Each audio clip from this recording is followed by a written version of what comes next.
What if I told you that one of Warren Buffett's most powerful mindsets isn't some complex investing formula, but a simple two-letter word? It's a word that's not about a hot stock tip or a secret algorithm. It's the very principle that helps protect his billion-dollar fortune. By the end of this video, you'll know exactly what it is and how you can use it to completely reshape your focus and your finances. See, most of us spend our lives chasing yes. A yes to that new job, a yes to that next big opportunity, a yes to every invitation. We're taught that success means opening every single door. But what if that's the very thing holding you back? What if the most powerful move you can make is to start closing a few doors? Let's be real. Saying yes feels great, but what's the real price? Think of your focus like your phone's battery. It starts at 100% each morning. Every little yes, every non-essential meeting, every minor favor, every new project is another app left running in the background, quietly draining your power. Soon enough, you're at 10%, feeling busy but never truly productive, with no energy left for the things that actually matter. Picture this. You're at a massive all-you-can-eat buffet of opportunities. The yes person tries to pile a little bit of everything onto their plate. By the time they get back to their table, the plate is a chaotic mess. Nothing can be savored, the flavors clash, and they end up feeling sick and unsatisfied. This brings us back to Warren Buffett. He understood this problem on a deeper level than almost anyone, and he summed up his solution in one powerful quote. The difference between successful people and really successful people is that really successful people say no to almost everything. His whole investment philosophy is built on this idea.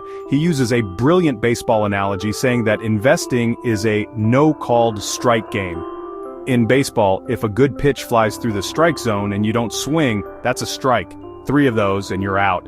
But in investing, you can stand at the plate all day long as thousands of pitches fly by. You don't have to swing at a single one. So, Buffett's strategy is to just wait patiently for that perfect pitch, the one right in his sweet spot. An amazing business he completely understands, at a price that's a bargain. Think of it like a gardener. An anxious trader is like a gardener who plants 100 different seeds and then frantically keeps digging them up every day to see if they're growing. Buffett is the gardener who chooses a few special seeds, plants them in the perfect spot, and then has the patience to let them grow into giant fruit-bearing trees. Now this sounds simple, but it's tough to do in real life. How do you decide what to say no to? There's a famous story about Buffett and his pilot, Mike Flint. Buffett asked his pilot to perform a 3-step exercise.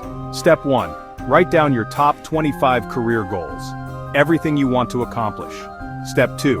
Now review that list and circle your top 5. These are your non-negotiables, the absolute most important goals.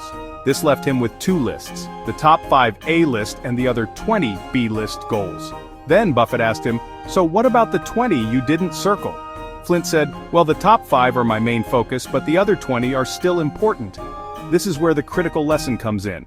Buffett replied, no, you've got it all wrong, Mike. Everything you didn't circle just became your avoid-at-all-cost list. Think of those 20 goals like the sirens from ancient myths. They aren't ugly monsters. Their song is beautiful and tempting, but their only purpose is to lure your ship off course, away from your main destination, and crash it on the rocks of mediocrity. This idea of radical focus isn't unique to Buffett. Take Steve Jobs. He was a ruthless editor of ideas. When he returned to a nearly bankrupt Apple in 1997, the company was drowning in a confusing sea of products. Jobs saved Apple by saying no. He acted like a sculptor. He saw the masterpiece hidden inside a giant block of stone. His job was to chip away everything that wasn't the masterpiece. He slashed the product line down to just 4 core products. He later said, people think focus means saying yes to the thing you've got to focus on, but that's not what it means at all. It means saying no to the 100 other good ideas. Even Buffett's partner Charlie Munger famously played the role of the abominable no man. Munger's job was often to find the fatal flaw in an idea. So how do we bring this billionaire's mindset into our own lives? First, run your own 5/25 audit. Grab a piece of paper right now and write down 25 things you want to achieve. Then force yourself to circle only the top 5. The other 20? That's your new avoid-at-all-cost list. Second, master the art of the gracious no. You don't have to be a jerk or burn bridges. You can simply say, thank you so much for thinking of me. That sounds like a fantastic opportunity, but my plate is full right now and I have to decline to stay focused on my main priorities. Third, start using an opportunity cost filter. Think of it like a bouncer at the velvet rope of your life. Before you say yes to anything new, the bouncer asks, "If I let you in, which one of the top 5 goals are you pushing out?" This isn't easy. Saying no is a muscle. It's going to feel weird at first. You might even disappoint a few people, but every single time you do it, you're casting a vote for your own goals. You're protecting your time and clearing the path for what really matters. The power of Buffett's favorite 2-letter word isn't about being negative. It's the exact opposite. Think of it this way. A floodlight spreads its energy over a wide area, illuminating nothing very well.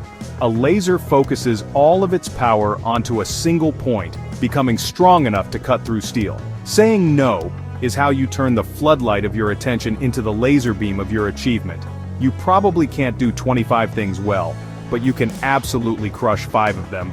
And that's the difference between a life of frantic, scattered activity and a life of focused, powerful achievement. That's how you build a fortune, and more importantly, a life you're truly proud of. So here's my question for you. What is one thing you are going to say no to this week to get closer to your most important goals? Commit to it. Let me know in the comments below. And for more lessons from the world's greatest thinkers to help you build your own success, make sure to subscribe and hit that notification bell.